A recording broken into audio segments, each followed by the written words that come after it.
Hello everyone and good evening. I hope you'll forgive me tonight.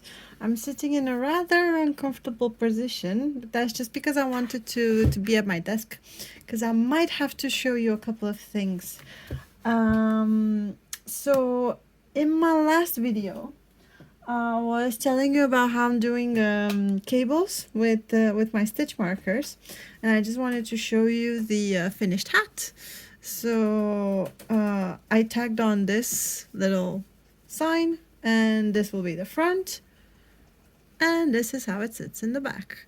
I actually had one of these from a previous hat that turned really bad, but it's really nice and I really like it. So it fits in perfectly with the hat that I made. And the main reason why I love this hat is because it's wool, so it's keeping me nice and warm, but it's also thin enough for me to be able to put my headphones on and be able to actually listen to music. So even though it's windy outside here in Edinburgh, I can always just put my headphones on and I'll be protected against the wind. I'll still be able to listen to music and I'll be warm on top of it all. So I don't know for you guys, but for me, it's a win-win. So this is the hat I made for myself. Now, for my husband, I made a different kind of hat. For him, he had asked me to do one that has like really thick around the ears and around the forehead because he's kind of like sensitive in that area. And when I was looking for videos on, remember I said I'm not going to do tutorials like at all. This is more like a journaling video stuff. So when I started to research what should I do for him, we first Google images to see if we can find a pattern that he liked. And then I Googled, YouTube actually, I searched for a way to find a nice quick video tutorial for me to be able to actually do a double seam that doesn't have like one of those nasty edges here, and one that actually you don't have to keep pulling it up all the time or arranging it, one that's actually fixed and won't move. And I was able to find this now. Check this out. Isn't this beautiful? Like, there is no, it doesn't look like there's two of them, and yet it's really thick, and you can see there's clearly visibly two. And on the inside it looks really good also. This could almost pass for a reversible hat. If I hadn't had a small knot that I wanted to hide here, you could easily wear it as reversible. Now the pattern is really simple. It's nothing complicated. It's a knit one, purl one in the front with the size 5 needle, I believe I used. And then here is just the Irish moss stitch where you knit one, purl, knit, purl, but then every other second or third row, I believe it's the third row, that you reverse and you knit the purls and you purl the knits. And this gives you this nice textured pattern, which is a pattern I'm going to be using shortly, actually, again, because I really like the way it, like, you see the shade, the light and the shade plays around, and it gives it this really nice texture. So anyways, this is it. Oh, and for those of you that are interested and want to know which tutorial I use, remember, I don't like a lot of talk, and I don't like it when they take me like step by step. I like it when they give it to me straight, nice and clear instructions, and something that's really, really okay and good. So the lady that helped me do my hat was a VeryPink Knits, and you can find her on YouTube. I'm gonna put the link to the video in my description. And I just wanted to play something really, really funny that I thought it was funny when she said it. Post a video on what this sorcery is. So you can see So this hat. This is my in progress hat. And I was doing this technique on there, and I posted the picture to Instagram and Facebook, and I went and had dinner or whatever. I came back and there were so many people saying, can you post a video on what this sorcery is? So you can see it's just a regular ribbed cuff, and then it's folded over at the bottom edge here. And on the inside, There is no stiff edge, no cast on edge. Everything's really very stretchy because we used a provisional cast on. Now this is not my design. This is a hat I'm knitting called Coronal, and I'll give you a link in the video description field. Yeah, so that's that. If you're curious and if you want to see, then by all means, please go ahead and give it a go. I mean, you guys know I'm already familiar with crochet. You definitely need a crochet hook and you need a crochet basic knowledge on how to do a provisional cast on to be able to do it and actually get something out of it. But if you want to give it a go, I definitely recommend it. She gives really nice, clear instructions, and the end result really is worth it. It's worth the trouble. One thing that's not worth the trouble, and something that I was quite disappointed in, I quite like trolling Pinterest for ideas for designs. Not that I find very many, mind, but I do sometimes find one or two that I actually quite like. Where was it? Here's the culprit. The main culprit of why I haven't uploaded a video in so long. There was this lady who posted a picture of this pattern, and I really liked it. Like, really liked it. Especially these. This is the thing that I liked the most. Now, I went on YouTube because I didn't even know what this technique is called. And I went on YouTube and I tried to find it. It's really hard to find. It seems like it's a basic technique, but nobody talks about it. So it's weird. It's weird. Anyways, what it is it looks easy and it looks simple, but it's anything but easy and simple, because what you need to do is you need to start twisting your knits, and then you need to start moving the stitch that's on the right side. You need to move it in the middle while crossing the knits over. And in theory, it sounds easy. It looks nice. But in practice, when you have to switch this knit to here, this knit to here, and these on the side, every single row, I don't know about you guys if you want to try it, but for me, doing this every single row nearly drove me insane. Now, I wouldn't comment on it without actually having tried it. But having tried it, I'm going to show you. So my idea was, instead of doing like a swatch just to try the pattern out, I might as well do something out of it. So what I've done is I've made a swatch, but I turned it into ankle warmers because I had a lot of leftover yarn from the hat I made, the black one. I'm really hoping you'll be able to see here. So this is the pattern that she has there. Don't ask me how I managed to find it on YouTube. I can't remember, and I didn't save the videos because once I started doing it, I realized this is not something that I'm gonna repeat again unless the world ends and I'm extremely bored and I make a house in a yarn shop. That's the only way I'm gonna do this. So I started out big and then I went smaller and smaller and smaller, just to try to somehow imitate the pattern on there. And like I said, this is an ankle warmer, and I did like a nice big edge here and a smaller one at the top. It's a little bit sloppy, but mainly because, like I said, this was meant to be a swatch and it's going to be on my ankles anyways, so I don't mind. It looks really nice actually when you put it on. Let me try it.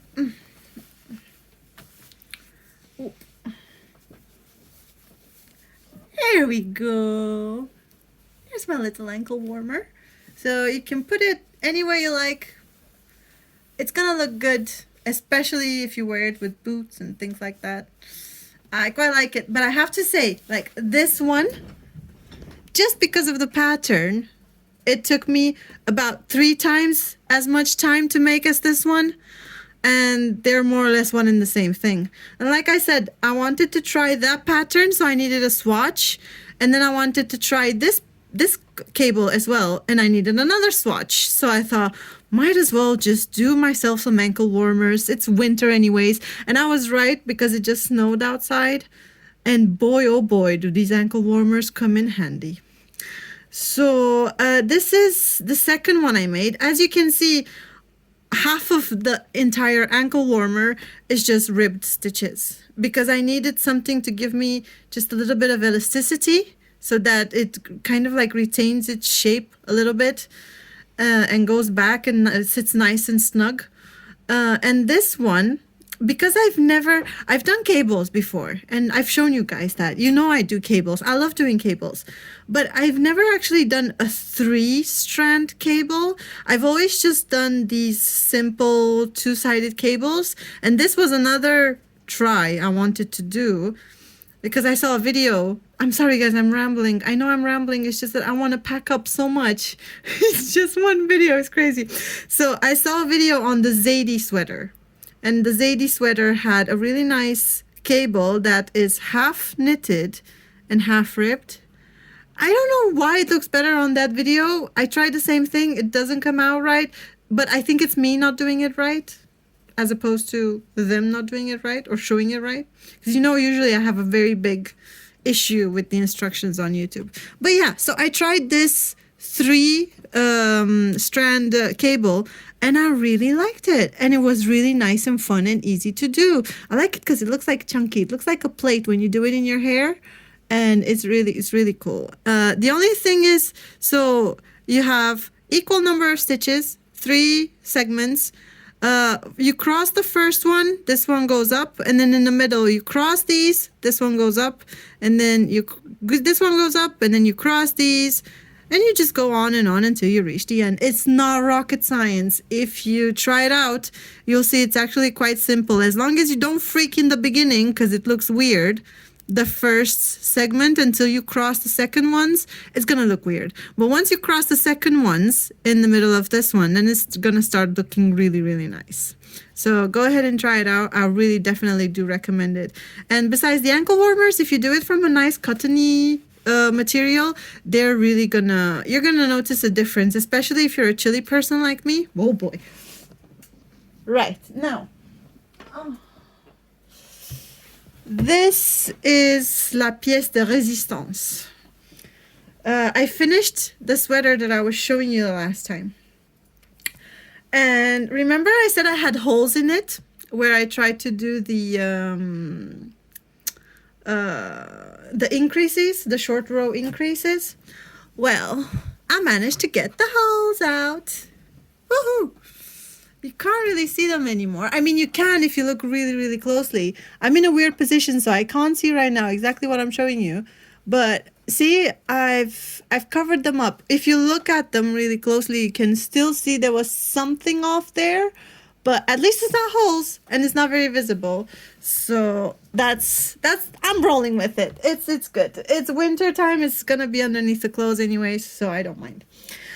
Now, I don't know how long it's been since I started filming, but there was one thing I wanted to show you in particular, and that's how I managed to cover up the holes. So you can see here, see this portion right here, I stitched it, I covered it up. This one, I didn't. See the holes in here? And that's the magic of Pinterest. I actually saw a video once on Pinterest. And I'm going to see if I can replicate it right now. Hang on. How do I pause this? Okay, so I just wanted to just thread my yarn in and start going one way at least. So the basic bare bones idea, and I really hope you can see what I'm doing here, is that once you thread your yarn in, what you want to do is you want to find where they meet, and then see my yarn is coming out, and then what you want to do is you want to grab on to whichever yarn you think you want to create the hole in, and then you go like this, take it out, And then the main idea is to always put it back inside where it was. Whoa, where did I go? Here. So you always want to put it back inside the same spot that you came out of. And while you're doing that, you also have to figure out, where do you want to go next? Do you want to go same way but up? Or do you want to go sideways? Now, I think it's going to be a lot easier for me to just go sideways here so I can show you. So, where am I? Here I am. So see how this really large section, it ends here with both of them. All right, so I'm gonna go in here, check where the actual last line is. Oopsie daisy. There you go. And that's gonna give me my center. So I'm in the center now. And now I have to pick up this one and the one that's right next to it, because what I want to do is I want to create a sort of like a fake knit right in here. Don't pull too hard on it. That's a big, big, massive watch out. And don't say I didn't warn you. You can't pull too hard on it, because if you pull too hard on it, you're never gonna get the effect that you want to get. You want to pull it, yes, but you don't want to pull too hard on it. So see how it starts to get covered up? And let's say, just for argument's sake, that I'm gonna keep moving up as I want to tighten up the rest as well. So moving up, and then so this is the center that I came out of, and I want to tighten it this way. So I'm going to pass it over here and back inside here. It's going to be very frustrating to do. Don't say I didn't warn you. I don't know why it just feels like, for example, this one, see how it's got like a really big wide eye here? This time I'm gonna come in here where my bar is, and I'll need to go over here and over here. Hang on. Yeah, so here and here. And back down again, same place that I was going out of.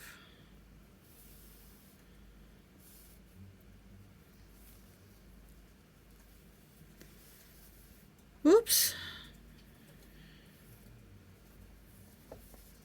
And see how it's starting to all come together. Oh, the main thing is just to always find your middle. Where's my middle? Here. I want my middle to be here. Okay, now that I found my middle, I want to find my sides. Where are my sides? I've got one here, and I've got one here. Bingo. Go up, and then come back down in the middle that I had before. Does that make sense, you guys? See how it all covered up? And sometimes it can become quite thick, but eho. That's the name of the game. So you just go in your middle, under the, you should be under the bar. That's right at the bottom of a knit. And then when you go down, you go right back down in the same spot. And up again, if it's the one that's right above it. And you do the exact same thing. But see, here is where I made an increase. So I need to decide which one I'm gonna do. And I think because of the increase, the best thing for me to do would be to take the left one and the right one and just artificially sort of create a knit right here. Now see how it goes in the back if you pull too hard on the yarn? So I want this to come in the front. Come on, you silly bugger. Gotcha. Right. And now you go back down. Where do I have more holes? Give me more holes. There's not really that many, and especially when I begin to pull on it, it kind of goes away, but I think I have one here.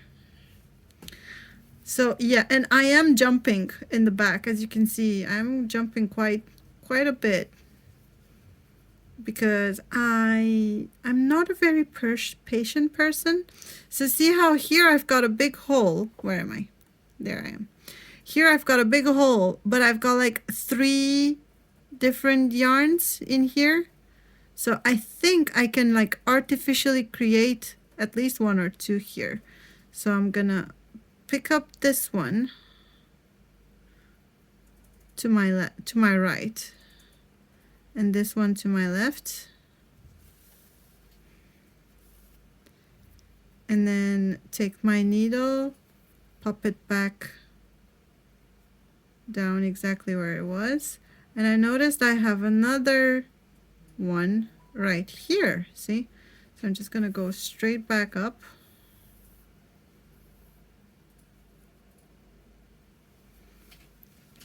And I'm gonna do the exact same thing. So where I have an increase that went bad, I'm gonna take the 3rd thread that I can see hanging loose, and I'm gonna take this one over here as well. And by doing that, I'm creating for them a knit. Whoop. There we go. Now see, this one's a bit different, as in I'm gonna have to go upside down. So I'm going in here, but I'm gonna have to pull on this one right here. Oh, ooh. I really hate this position, you guys. And then I'm gonna go right back down. Where should I come up? I think that's pretty much it.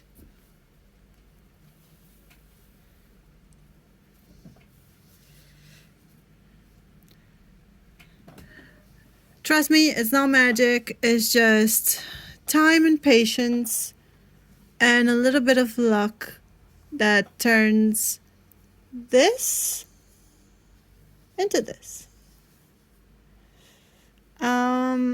Let me know if you want me to try it again next time.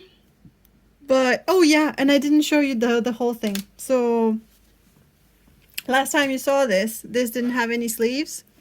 Now I finished the edging. It turned out pretty loose. Next time I definitely won't do, what did I do? I think I did 3 knits. Yes, I did 3 knits, 3 purls. It's too much. I'm gonna do just 2 because it's a bit too wide and I don't like it. And then here for the sleeve, I did 1 and I'm really happy I did 1 knitted, 1 purled, because I really like the way it looks. And instead of going with the traditional 4 inch, I went way higher than that, because I genuinely think, especially when you're doing a long sleeve, that it gives the arm a nice slim line. It just gives that illusion of slimness. Whereas if you do a very small cuff, you get the illusion that it's really a thick arm, and I don't want that because I already have long arms, so I want them nice and slim.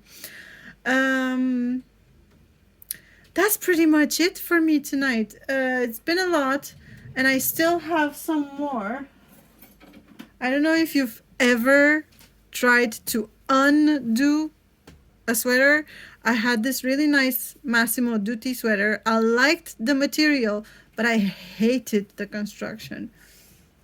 And